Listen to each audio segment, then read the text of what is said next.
మాకు చెప్పండి, ఆ సమస్యను మేము ప్రభుత్వం దృష్టికి తీసుకెళ్తాం. సో ఎవరైనా కాల్ చేయాలనుకుంటే కాల్ చేయండి. ఎస్, ఒక కాలర్ లైన్లో ఉన్నారు. నమస్తే అండి, ఎక్కడి నుంచి కాల్ చేస్తున్నారు? సార్ మేము జోగులాంబ గద్వాల జిల్లా సార్, అల్లంపూర్ సార్ మాది. ఓకే, సో ఏంటి సమస్య ఏంటి? 2 లక్షల రుణమాఫీకి శ్రీకారం చుట్టింది. 15 ఆగస్టు ఒక్కరోజు సమయం ఉంది. ఈ ఒక్క రోజులో రైతుల ఖాతాలో డబ్బులు జమ కాబోతున్నాయి. ఎట్లా ఉండబోతుంది? అవును సార్, మాది ఒక 60,000 లోన్ ఉంది సార్. మాకు 2 ఎకరాల భూమి ఉంది. ఇంతవరకు మాఫీ కాలేదు సార్.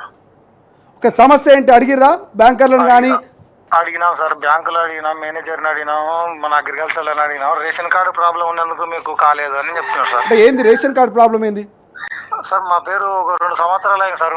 మన కేసీఆర్ పరిపాలననే ఎగిరిపోయింది సార్. ఇద్దరు మేము ఉన్నది భార్య భర్త ఇద్దరమే. అందులో నా పేరు లేదు సార్ రేషన్ కార్డులో. అంటే నీ పేరు లేకుండా మీకు రేషన్ కార్డు ఎట్లున్నది? అంటే వచ్చినది ఎగిరిపోయింది సార్, రన్నింగ్ ఎగిరిపోయింది అది. ఇంతవరకు రన్నింగ్ అయినది ఇంతవరకు ఉంది, కానీ పేరు ఎగిరిపోయింది. వేరే ఆప్షన్ ఇలా ఎక్కియడానికి మళ్ళీ ఇప్పుడు మాకు దాని వలన మీకు రేషన్ కార్డు లేని దానికి మీకు రుణమాఫీ కాకపోవడం కారణం అని అంటున్నారు ఇప్పుడు అగ్రికల్చర్ ఆఫీసర్లు అడుగుతారు. అంటే ఇప్పటికైతే రాష్ట్ర ప్రభుత్వము 2 లక్షల రూపాయల రుణమాఫీ ప్రక్రియ ముగిసిన వెంటనే ఎవరికైతే రేషన్ కార్డు లేదో, ఎవరికైతే టెక్నికల్ ఇష్యూస్ వస్తుందో, ఎవరికైతే బ్యాంకు పాస్బుక్లో ఆధార్ కార్డులో ఆ పేర్లు డిఫరెంట్గా ఉన్నాయో, ఇటువంటి సమస్యలన్నీ కూడా ఒక జాబితాను తయారు చేస్తాం. ఖచ్చితంగా వాళ్ళకు కూడా న్యాయం చేస్తామనేది రాష్ట్ర ప్రభుత్వము, వ్యవసాయ శాఖ మంత్రి తుమ్మల నాగేశ్వరరావు చెప్తున్నటువంటి పరిస్థితి. సో చూద్దాం, 15 ఆగస్టు తర్వాత కూడా కొంత వెయిట్ చేయండి. రాష్ట్ర ప్రభుత్వం మరి ఇచ్చిన మాట మీద నిలబెట్టుకుంటామంటుంది. కొంత సమయాన్ని అయితే మీరు వేచి ఉండండి. Okay sir, okay sir. అదే దాని కొరకు సార్ మీ దగ్గర ఏమైనా పర్మిషన్ ఉంది అట్లా ఫోన్ చేసిన sir. Yes, thank you so much అండి. మరో కాలర్తో కూడా మాట్లాడదాం. నమస్తే అండి, ఎక్కడి నుంచి కాల్ చేస్తున్నారు? ఓకే, ఏంటి సమస్య ఏంటి?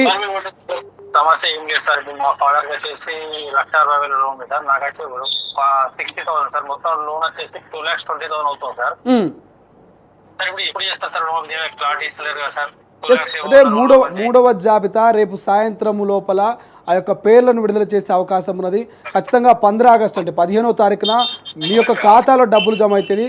మీరు ఇప్పటికే అగ్రికల్చర్ ఆఫీసర్ని కలవండి, బ్యాంకర్లను కలవండి. అగ్రికల్చర్ ఆఫీసర్లు చెప్పినట్టుగా ఒకవేళ అర్హుల జాబితాలో మీ పేరుంటే ఖచ్చితంగా 2 లక్షల రూపాయల రుణమాఫీ అవుతుంది. పైన ఉన్నటువంటి అమౌంట్ను ఎవరైతే మీరు మీ యొక్క అమౌంట్ను పైన అమౌంట్ను బ్యాంకుకు పే చేసుకుంటే మిగిలిన 2 లక్షలు మాత్రము ఖచ్చితంగా ప్రభుత్వం చెల్లిస్తున్నట్టు ఇప్పటికే గైడ్లైన్స్ జారీ చేసింది. కాబట్టి ఒకసారి మీరు అర్హులా కాదా, మీ జాబితా పేరుందా లేదా, అగ్రికల్చర్ ఆఫీసర్ని కలవండి, ఏఈఓని. Yes, thank you so much అండి. సో ఇది ఒక్కొక్కరు ఒక్కొక్క సమస్య. 2 లక్షలకు పైగా మేము రుణం తీసుకున్నాం, మరి 2 లక్షల వరకు మాఫీ అయి పై అమౌంట్ మేము కట్టుకోవాలా, అసలు మాఫీ అవుతుందా లేదా అనేటువంటి అనుమానాలు తలెత్తా ఉన్నాయి. ఇప్పటికే రాష్ట్ర ప్రభుత్వం ఎక్కడికక్కడ అనుమానాలని, సమస్యల్ని వాళ్ళ యొక్క ఏవైతే అన్నింటినీ కూడా పరిష్కారం చేసేటువంటి ప్రయత్నం చేస్తుంది. అయినప్పటికీ రైతన్న ఆందోళన చెందుతున్నాడు. అయినప్పటికీ అనేక సమస్యలు ఉన్నాయంటూ కూడా కాల్స్ చేస్తూ ఉన్నారు. మరొక కాలర్తో కూడా మనం మాట్లాడదాం. ఎస్, నమస్తే అండి, ఎక్కడి నుంచి కాల్ చేస్తున్నారు? భద్రాద్రి కొత్తగూడెం. ఏంటి సమస్య అండి? 3వ విడతైనా మీ రుణమాఫీ అయ్యే అవకాశం ఉందనుకుంటున్నారా? 2,10,000 రూపాయలా? అవును సార్. ఏమంటున్నారు? అధికారులను కలిసిరా? 2 లక్షలకు పైగా మీ రుణం ఉన్నది, మరి మాఫీ అవుతుందా లేదా, జాబితాలో మా పేరుందా లేదా అనేటువంటి సమాచారం తీసుకున్నారా? అడిగాను మేడం, అడిగితే సార్ ఉందన్నారు పేరు. పేరు ఉందన్నారు. రేపు 2 లక్షలు తుమ్మల నాయకుల గారు 2 లక్షల లోపు 2 లక్షల లోపు అంటున్నారు సార్. అవునవును, 2 లక్షల లోపు 2 లక్షలు దాటం వచ్చారా సార్? అంటే 2,10,000 అంటున్నారు కాబట్టి 2 లక్షలు మాఫీ అవుతుంది. 10,000 రూపాయలు మీరు కట్టుకోవాలి అంతే అంటారా సార్? అంతే, ఖచ్చితంగా వ్యవసాయ అధికారులు, ఏఈఓ ఆఫీసర్లు చెప్పారు కాబట్టి మాఫీ అయ్యే అవకాశం ఉన్నది. బేఫికర్గా ఉండి మీరు టెన్షన్ పడకూరి. Okay sir. Yes, thank you so much. నమస్తే అండి, ఎక్కడి నుంచి కాల్ చేస్తున్నారు? మరో కాలర్తో మాట్లాడదాం. హలో అన్నా, నమస్తే. నేను జర గట్టిగా మాట్లాడు. వరంగల్ డిస్టిక్. ఏంటి సమస్య ఏంది? మాది మాకు రేషన్ కార్డులో మా నేమ్ లేదు. ఓకే, మాకు వచ్చేసి 2 lakhs ప్రాబ్లం ఉన్నది. అది మాఫీ అవుతుందా పదవి?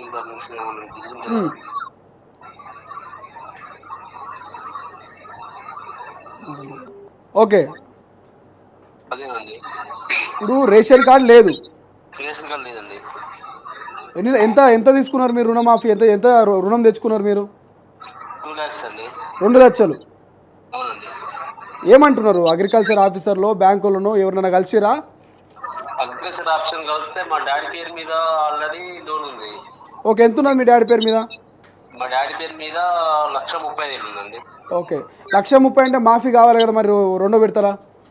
మీ ఇద్దరం ఒకటే రేషన్ కార్డులో ఉన్నాం కదా. ఓకే ఓకే ఓకే, ఇప్పుడు మొత్తం ఇద్దరి లోన్ కలిపితే ఎంత అవుతున్నది? 3 lakhs ఏమో అవుతుంది. 3 lakhs అంటే 2 లక్షలు అయ్యే అవకాశం ఉంటుంది. ఒక్కసారి ఈ 2 రోజులు ఓపిక పట్టండి. ఇక రేపు ఈవినింగ్ జాబితా వచ్చే అవకాశం ఉంటుంది కాబట్టి ఒక్క 24 గంటలు ఓపిక పడితే ఏంటి అసలు మీకు రుణమాఫీ అవుతుందా లేదని ఒక క్లారిటీ వస్తుంది. కాకపోతే తర్వాత అధికారిని కలిసే ప్రయత్నం చేయరు. ఎందుకంటే స్పెషల్గా ఎవరైతే టెక్నికల్ ఇష్యూస్ ఇట్లా రేషన్ కార్డు లేకపోవడము, పాస్బుక్ లేకపోవడం, ఇతర టెక్నికల్ ఇష్యూ ఉన్న వాళ్ళకి 15 ఆగస్టు తర్వాత వాళ్ళ డీటెయిల్స్ తీసుకొని బ్యాంకు వాళ్ళు మీ ఇంటి దగ్గరకు వచ్చి మీ డీటెయిల్స్ తీసుకొని మీరు అర్హులైతే రుణమాఫీ చేసే ప్రక్రియను చేపడతా ఉంది. కాబట్టి కొంత ఒక 24 గంటల ఓపిక పట్టండి. పాస్బుక్ ఉంది ఆల్రెడీ. ఓకే, అంటే కొంతమందికి పాస్బుక్లు కూడా లేని వాళ్ళకు కూడా ఇటువంటి ప్రక్రియ వర్తిస్తుంది.